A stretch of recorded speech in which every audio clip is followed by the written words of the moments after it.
الرحمن الرحيم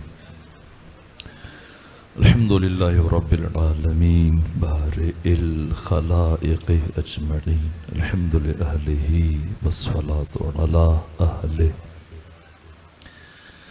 الصلاة والسلام على سيد الأنبياء والمرسلين العبد المؤيد الرسولنا المسدد المصطفى الأمجد الحبيب الأحمد النبي الأمي المكي المدني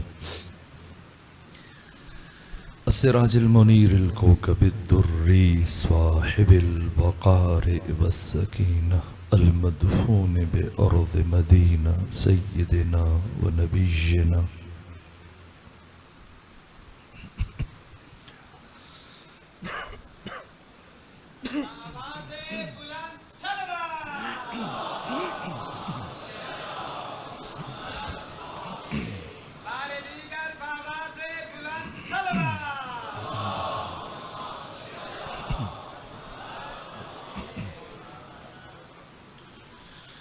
وشفيع ذنوبنا وطبيب قلوبنا وحبيب نفوسنا ومولانا أبي القاسم محمد المصطفى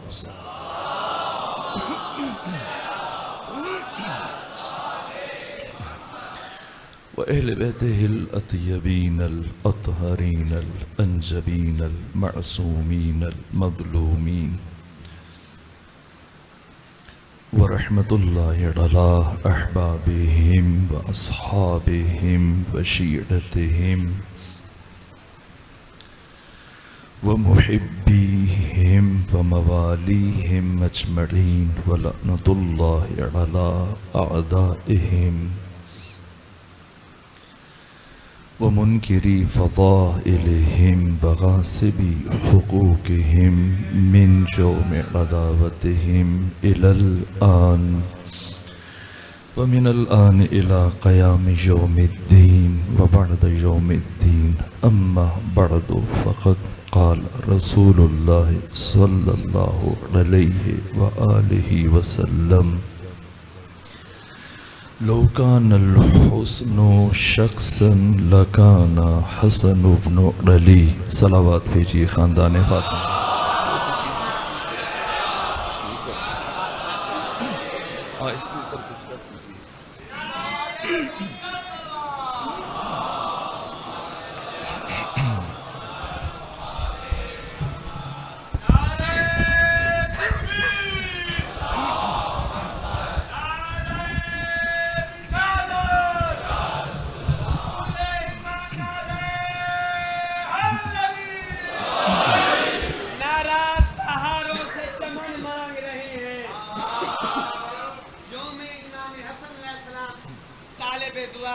ناراض پہاڑوں سے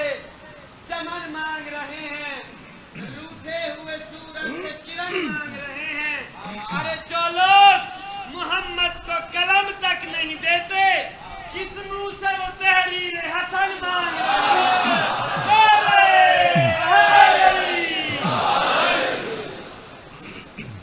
شہادت حضرت ختمی مرتبت امام الانبیاء سید الرسل اور آپ کے فرزند سبط اکبر سید شباب اہل الجنہ امام عزت امام غیرت امام انقلاب راکب دوش رسول سید شباب اہل الجنہ حضرت امام حسن مجتبیٰ کی شہادت کی مناسبت سے آپ تمام مومنین کی خدمت میں اور آقا امام زمانہ کی بارگاہ میں تعزیت پیش کرتا ہوں۔ میرے عزیزو عالم دین سید بزرگوار بہت بہترین انداز میں امام کی شخصیت کا تعارف پیش فرما رہے تھے۔ مسلسل علماء کرام کی بیانات سے استفادہ کر رہے مختصر گفتگو حضرت کی زندگی امام حسن مجتبیٰ کی حیات طیبہ آپ کی زندگی کا آغاز طہارت سے ہوا اور آپ کی زندگی کا انجام بھی طہارت پر ہو گیا۔ اس عالم ہست و بود میں، اس عالم آب و گل میں، اس بزم گیتی اور کائنات میں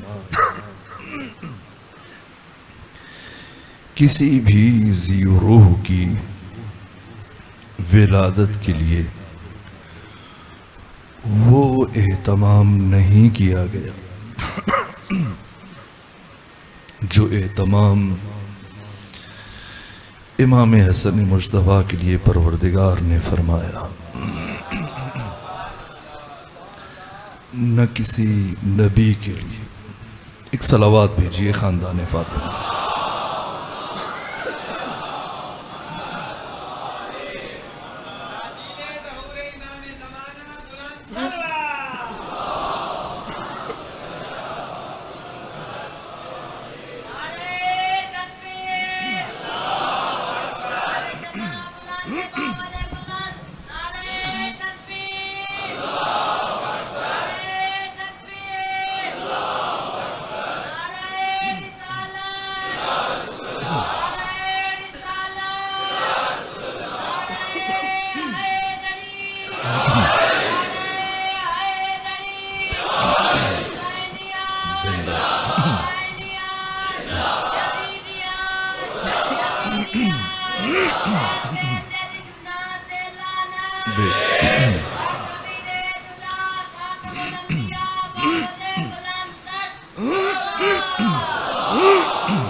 شرمندہ ہوں،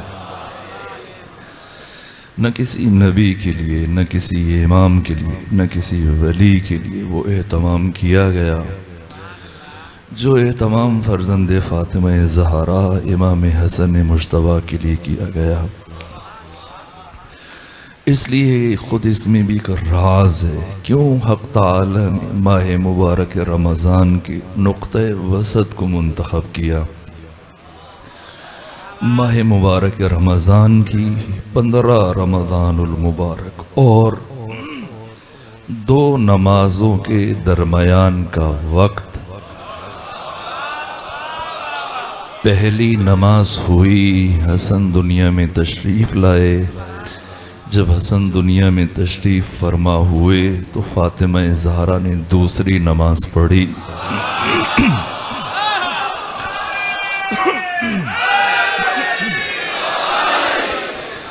دو نمازوں کے درمیان کا وقت منتخب کیا گیا، جس کی آمد کے لیے اللہ نے فاطمہ زہرا کی جائے نماز کو منتخب کیا ہو۔ اس ہستی کا کسی ایسے فرد کے ساتھ تقابل ممکن نہیں۔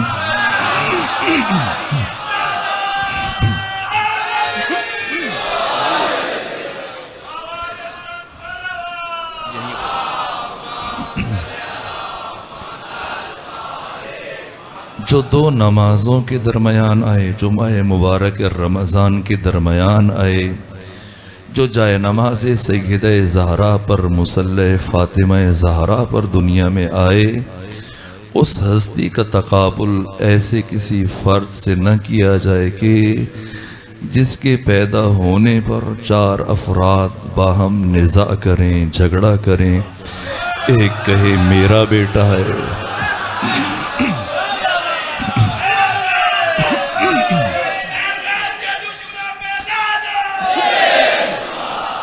جن میں سے ایک کہے یہ میرا بیٹا ہے، دوسرا کہے میرا بیٹا ہے، تیسرا کہے میرا بیٹا ہے، چوتھا یہ مطالبہ کرے میرا بیٹا ہے۔ حسن مجتبیٰ طہارتوں کا قرآن ہے، عزتوں کا قرآن ہے، شرافتوں کا قرآن ہے۔ حسن مجتبیٰ کا کسی ننگ بشریت، ننگ انسانیت کے ساتھ کیا تعلق ہے؟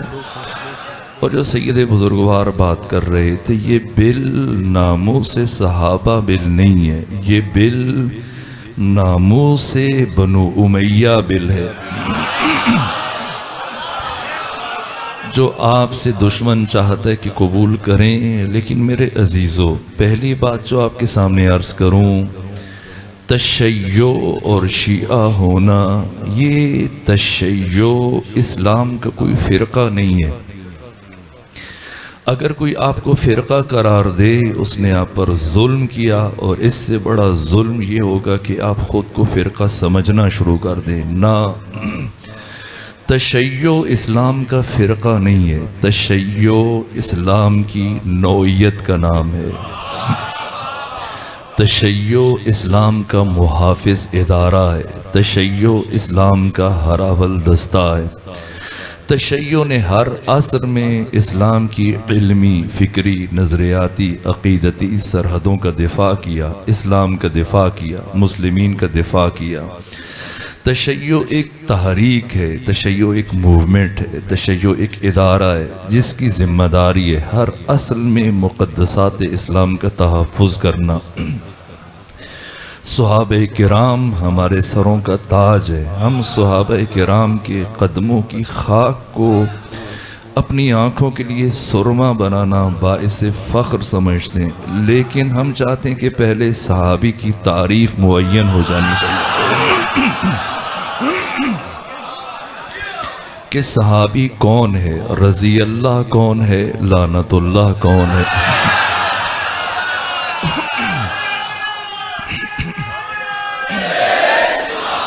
صحابی کی تعریف میرا اور آپ کا کام نہیں ہے، کسی مفتی یا ملا کا کام نہیں ہے۔ صحابی کی تعریف وہ ذات کرے گی جس کے خود صحابہ ہیں۔ ختمی مرتبت نے صحابی کی تعریف کیا کی؟ ہمارے نزدیک معیار صحابیت خود ذات ختمی مرتبت ہے، ذات مصطفیٰ ہے۔ جس ہستی نے پاکستان کا تصور پیش کیا، مرحوم اقبال، انہوں نے خود بتایا کہ صحابیت کی تعریف کیا ہے، صحابی کسے کہتے ہیں۔ وہ فرماتے ہیں کہ کی محمد سے وفا تو نے تو ہم تیرے، یہ جہاں چیز ہے کیا لوح و قلم تیرے۔ مطلب یہ کہ معیار صحابیت ذات مصطفیٰ ہے، جو ختمی مرتبت کا وفادار ہے، وہ سروں کا تاج ہے۔ ہماری زندگیاں قربان رسول اسلام کے وفادار صحابہ پر، ہماری زندگیاں قربان رسول اسلام کے تابعدار صحابہ پر، ہماری زندگیاں قربان رسول اسلام کا ساتھ دینے والے صحابہ پر، ہماری زندگیاں قربان رسول کے ساتھ سے میدان جنگ میں ساتھ نہ چھوڑ کے جانے والے صحابہ پر، ہماری زندگیاں قربان رسول اسلام کی صلح میں شک نہ کرنے والے صحابہ پر، ہماری زندگیاں قربان رسول اسلام پر ہذیان کا الزام نہ لگانے والے صحابہ پر، ہماری زندگیاں قربان رسول اسلام کو قلم دوات دینے والے صحابہ پر، ہماری زندگیاں قربان رسول اسلام کی نماز جنازہ میں شرکت کرنے والے صحابہ پر۔ ہمارے نزدیک معیار صحابیت ذات مصطفیٰ ہے، اور پھر ختمی مرتبت نے جس ہستی کو معیار صحابیت قرار دیا ہے، ختمی مرتبت نے جو صحابیت کی تعریف بیان کی، کون صحابی، کون رضی اللہ، کون لعنت اللہ، اس حدیث کو سیاہ ستہ میں بیان کیا گیا، علی متقی ہندی نے کنز العمال میں بیان کیا گیا، امام حاکم نیشاپوری میں مستدرک علی صحیحین میں بیان کیا، امام ناصر الدین البانی نے سلسلۃ احادیث صحیحہ میں بیان کیا،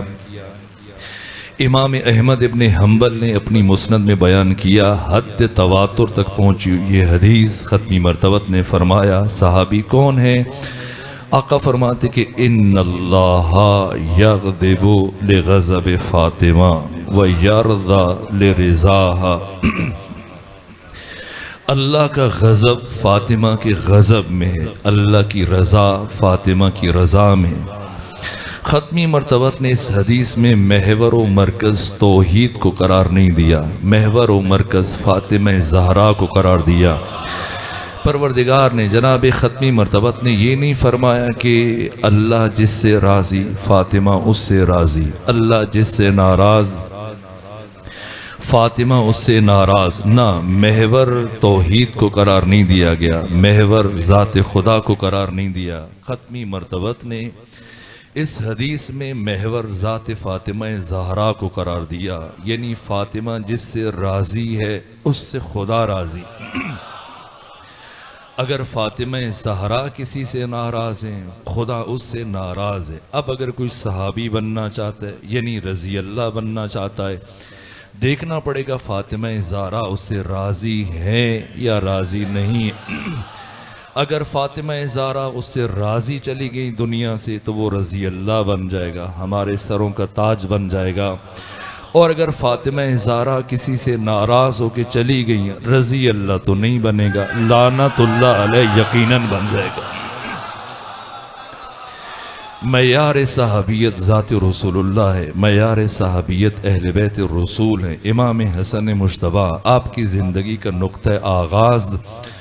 اور پھر میرے عزیزو دکھ ہے، صدمہ ہے کہ وطن عزیز پاکستان میں جو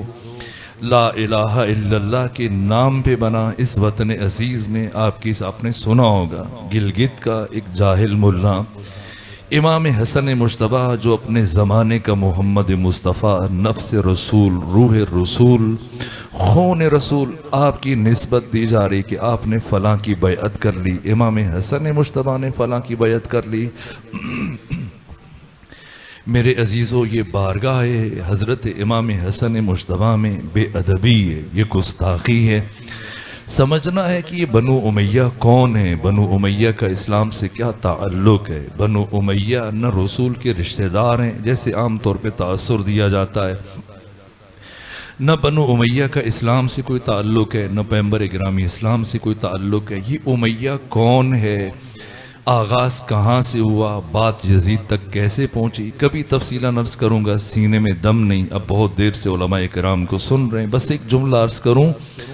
بنو امیہ جناب عبد مناف کے دو بیٹے ہیں، ایک کا نام عمرو ہے، دوسرے کا نام عبد الشمس ہے۔ یہ عمرو جنہوں نے قادسالی کے زمانے میں 4 مہینے مسلسل 10 اونٹ دن میں ذبح کرتے تھے، 10 اونٹ شام میں ذبح کرتے تھے، پھر ان اونٹوں کو ذبح کر کے ان کا شوربہ بناتے تھے، پھر روٹیاں اس میں بھگو کر تمام لوگوں کو کھلاتے تھے، مسلسل شب و روز دن رات۔ وہ لوگ جو فاقوں کی وجہ سے مر رہے تھے ان کے لیے جناب عمرو کے دروازے کھل گئے، آ رہے ہیں، یہاں تک کہ 4 مہینے کے بعد جب قحط ختم ہوا تو اب جناب عمرو جن کو مسلسل 4 مہینے جو برابر لوگوں کی خدمت کرتے رہے، عربی زبان میں جو شخص سالن کو روٹی میں ملا کے کھلائے اسے ہاشم کہا جاتا ہے۔ 4 مہینے مسلسل اہل حجاز کی، اہل عرب کی جو خدمت کی، فاقے کے زمانے میں ان کی مدد کی، آپ کا لقب ہاشم پڑ گیا۔ ہاشم نام عمرو ہے، یہ عبد مناف کے فرزند ہیں۔ عبد مناف کا دوسرا بیٹا عبد الشمس ہے۔ یہ عبد الشمس جب شام میں گیا تو عبد الشمس نے ایک غلام خریدا جس کا نام امیہ، اسے بلازری نے انصاب الاشراف میں لکھا۔ جار اللہ زمخشری نے، جن کی ولادت، جن کی وفات 538 ہجری میں ہوئی، صاحب تفسیر کشاف، انہوں نے اپنی کتاب ربیع الابرار کی دوسری جلد میں تحریر کیا کہ جناب عبد الشمس نے ایک غلام خریدا جس کا نام امیہ تھا، اور غلام خریدنے کے بعد اس کو اپنی خدمت کے لیے مخصوص کیا۔ بظاہر یہ آپ کی خدمت کرتا تھا لیکن اس میں کچھ ایسی خرابیاں تھیں، نقص تھے کہ یہ دوسروں کے حرم میں تجاوز کرتا تھا، شادی شدہ خواتین کے ساتھ گناہ کرتا تھا، اور شام میں اپنی صفت میں یہ مشہور اور معروف تھا، یہاں تک کہ پھر جب عبد الشمس اسے اپنے ہمراہ حجاز لے کے آ گئے، مکہ میں لے کے آ گئے، تو وہاں پر بھی اس کی سرگرمیاں اسی طرح سے جاری رہیں، اور جب اس نے بنو ہاشم پر دست درازی کرنے کی کوشش کی، ان کی ناموس کی طرف نگاہ بد ڈالی، تو بنو ہاشم کے جوانوں نے امیہ کو پیٹا، اسے مارا اور اسے شہر بدر کیا، یہاں تک کہ 10 سال کے لیے اسے شہر بدر کر دیا گیا۔ پھر یہ دوبارہ واپس شام چلا گیا اور 10 سال اس نے شام میں گزارے، اور یہاں پر مختلف شادی شدہ خواتین کے ساتھ اس کے مراسم تھے، اور ایک خاتون کے ہاں جب بچہ پیدا ہوا تو یہ اس کے گھر سے، اس کے شوہر کے گھر سے اس بچے کو اٹھا کر لے آیا اور کہا یہ میرا بیٹا ہے، اور پھر اسے پالا اور اس کا نام زکوان رکھا جس کی کنیت ابو عمرو ہے۔ یہ زکوان اس کا بیٹا ہے ابو معیط،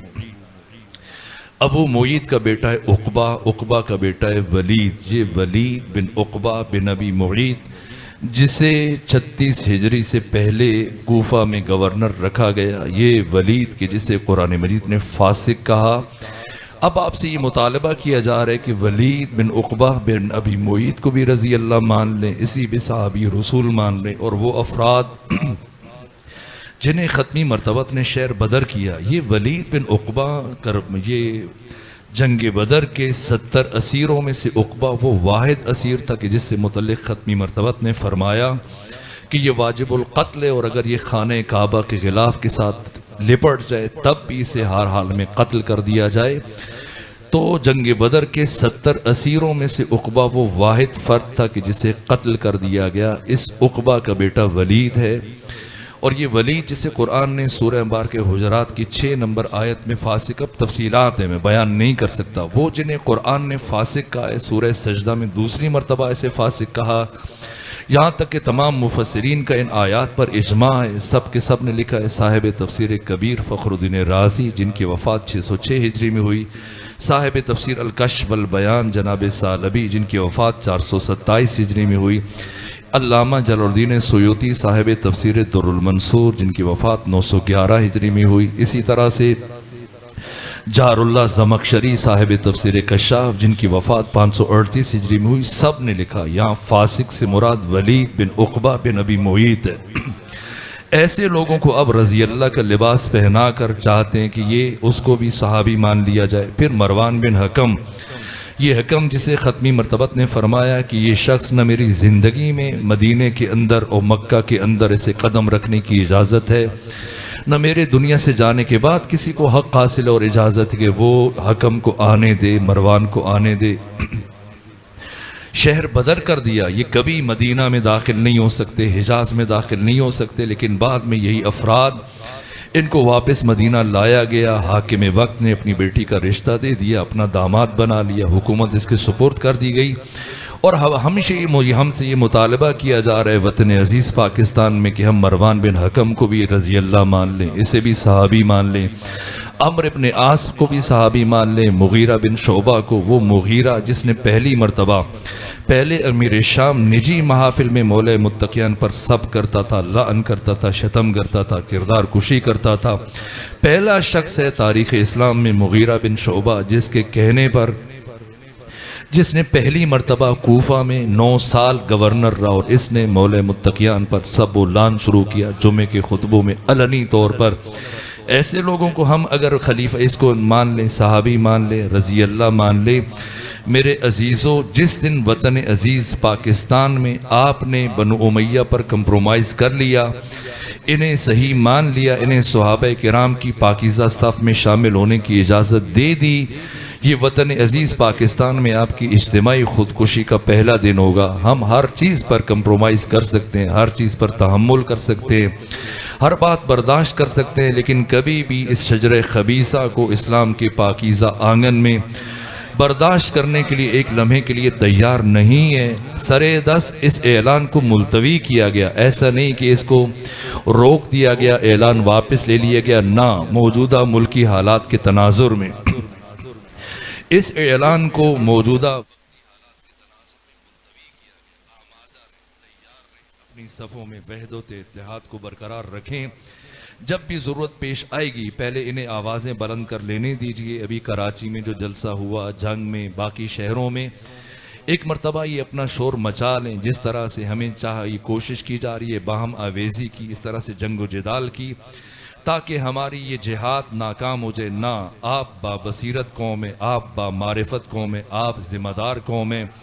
آپ باشعور لوگ ہیں، اس طرح سے آپ نے کبھی بھی دشمن کے بنائے ہوئے نقشوں پر اس کو عملی رنگ نہیں دینا ہے۔ وہ اپنی چالیں چل لیں، اپنی کوششیں کر لیں، اپنے حربے استعمال کر لیں، ہم جب نکلیں گے تو پھر دنیا کو پتہ چل جائے گا سرزمین پاکستان، سرزمین اسلام آباد جس طرح سے حسینیوں سے لبریز ہو جائے گی اگر وطن عزیز پاکستان میں، چونکہ ابھی خود دشمن خوف زدہ ہے، دشمن ڈرا ہوا ہے، جو مختلف ملک کے گوشوں سے آوازیں بلند ہوئیں، جس طرح سے آپ نے شعور، ذمہ داری اور بیداری کا ثبوت دیا شہروں سے، دیہاتوں سے، ہم نے مومنین کی کیفیتوں کو، عزاداران سید الشہداء، حامیان ولایت کا انداز دیکھا،